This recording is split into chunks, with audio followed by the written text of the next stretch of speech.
Welcome to this explainer. I'm absolutely thrilled you're here today because we are going to completely dismantle some of our deepest, most unquestioned assumptions about money, morality, and how human society actually functions. Seriously, let's just dive right into this. Because what we're about to uncover, it's going to totally change the way you look at the economy, your credit card, and literally global politics. You know the old saying, right? If you owe the bank $100,000, the bank owns you. If you owe the bank $100 million, you own the bank. It's a funny, kind of classic American proverb, but it immediately plunges us right into the bizarre power dynamics and the huge moral paradoxes of owing money. I mean, think about it. Why is it that an individual's debt is treated as this massive moral failing, while massive institutional debt is just seen as leverage? To answer that, we're going to lean on a fascinating anthropological analysis by the late David Graeber. It's from his landmark and honestly highly provocative book, Debt, The First 5,000 Years.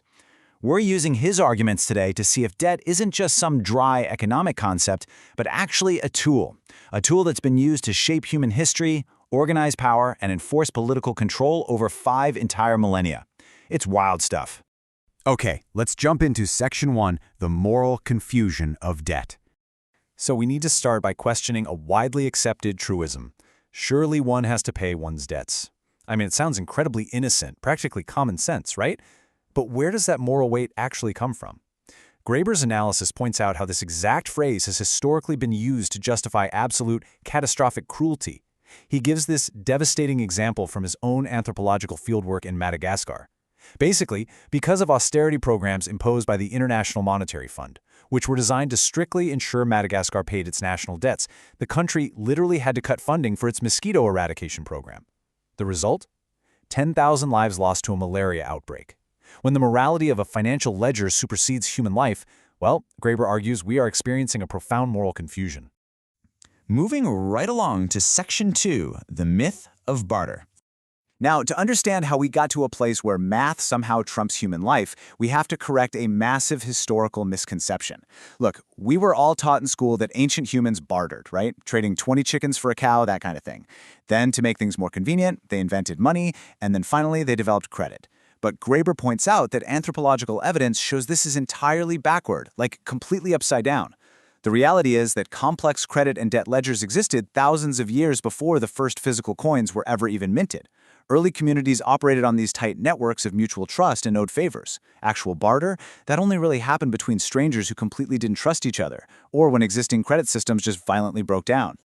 All right, that takes us to Section 3, violence, math, and slavery. This brings us to the much darker side of human history. How did a simple, neighborly obligation, a favor between friends, get transformed into this rigid, quantifiable, and strictly punishable metric? Graeber breaks this down by contrasting a human economy with a commercial economy. So, in a human economy, social currencies, like giving someone a gift to apologize for a wrong, are used to manage and repair relationships. The goal isn't to buy something. It's to acknowledge that human beings are unique and completely unquantifiable. But in a commercial economy, human beings and their obligations are reduced to exact mathematics. You owe exactly this much with exactly this much interest. And if you can't pay, well, your property or even your person can be directly seized. So the crucial question here is, what forces a human economy to become a commercial one? The answer, historically, is violence. Think conquering armies, the threat of physical force, criminal justice fines, and historically horrific institutions like the African slave trade. These forces literally ripped human beings right out of their social contexts. Because when you are severed from your community by a man with a weapon, you can be turned into an abstraction. You can be priced. War and conquest basically allowed violent regimes to turn complex, nuanced moral obligations into cold, impersonal arithmetic. And this leads us right into a devastating historical cycle that practically enforced early political control. It's called debt peonage. It works like this. Step 1. A conquering ruler or state imposes heavy taxes on the population, and it's payable only in the state's very own currency. Step 2. Ordinary citizens, unable to generate that exact currency, are basically forced to take out interest-bearing loans. Step 3. When the crops fail or the interest just naturally compounds, defaulters or tragically their own children are seized as collateral and sold into slavery. It was the constant threat of violence framed legally as a debt that kept the whole brutal system running. Let's scale this up in Section 4, Empires and Imperial Tribute. If we shift our focus from individual slavery to entire nations, we can see exactly how this violent arithmetic scaled up to build massive global empires. Looking at the data across Persia, Egypt, Rome, and the Tang empires, we see insane amounts of silver and grain being extracted. Rulers essentially mandated taxes in their own minted coins. Why do that? Because it strictly forced the population to provision their conquering armies. Think about it. The soldiers get paid in coins, and the citizens absolutely have to sell food and goods to those soldiers to get the coins to pay the tax. It was a brilliant, if utterly ruthless, mechanism of imperial control. Now, Graeber draws a highly provocative yet heavily researched parallel here. Historically, we had imperial tribute. Conquering empires like France in Madagascar or Haiti violently extracting wealth at gunpoint. Haiti, for example, was literally forced to pay astronomical sums to France simply for the crime of winning their own freedom from slavery. Fast forward to today, and Graeber argues we see a very similar dynamic under the guise of modern sovereign debt, where international institutions strictly enforce financial loans on developing nations. The exact mechanism changed from direct military occupation to financial leverage for sure, but the extraction of wealth, that remains basically the same. Which brings us squarely to Section 5, Modern Sovereign Debt. Bringing our historical timeline right into the present day, we see this explosive, truly exponential growth of modern debt since the 1970s, when the global economy moved off the gold standard and transitioned into a virtual, cashless system. Credit arrangements just completely skyrocketed. I mean, we are living in an era where consumer debt is literally the lifeblood of the economy, and international debt is higher right now than at any point in human history. In this modern system, Graeber's analysis points out a pretty stark reality. Global bureaucracies, like the IMF, essentially operate to protect creditors. When a crisis hits, the structures are overwhelmingly designed to ensure the banks get paid, often requiring severe austerity from the debtor nation.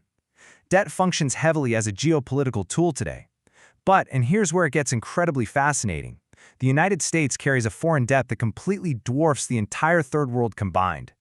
This creates the ultimate geopolitical paradox of our time. On one side, you have third world debt, which is treated as this strict moral obligation that absolutely must be paid back, even at the severe cost of human welfare. On the exact opposite side, you have the U.S. national debt. The U.S. maintains massive deficit spending, largely held by countries that are heavily relying on its military umbrella. Here is where Graeber makes his most controversial argument. He posits that when an empire maintains military hegemony and receives constant inflows of resources that practically never have to be repaid, well, it functions less like a standard loan and a whole lot more like imperial tribute. Let's wrap things up with Section 6, wiping the slate clean. So, where does this leave us in managing these inevitable, crushing debt crises? Well, throughout ancient history, rulers completely understood that if debt just compounded forever, society would literally tear itself apart. So they instituted the Jubilee, a royal decree to simply wipe the ledgers clean. In 2700 BC, Sumerian kings canceled private debts to restore order. In 720 BC, an Egyptian pharaoh completely abolished debt bondage. And here's an amazing fact you probably didn't know: the Rosetta Stone? Yeah, that famous artifact that helped us decode hieroglyphics. If you read what it actually says, it's literally a decree from Ptolemy V announcing a massive tax amnesty and the release of debt prisoners. Wiping the slate clean is genuinely one of the oldest political traditions we have as a species. Which brings us to our final thought today. Over 5,000 years, debt has been used to quantify human beings, enforce strict hierarchies, and extract wealth, very often backed by the direct threat of force. It is not some unchangeable law of nature. It is a political construct. So I'm going to leave you with this highly provocative question to really think about. If our current global debt system is fundamentally a political arrangement, is it time for a modern jubilee? Is it time to finally wipe the slate clean? Thank you so much for joining me on this explainer, and I really hope this leaves you seeing the world just a little bit differently.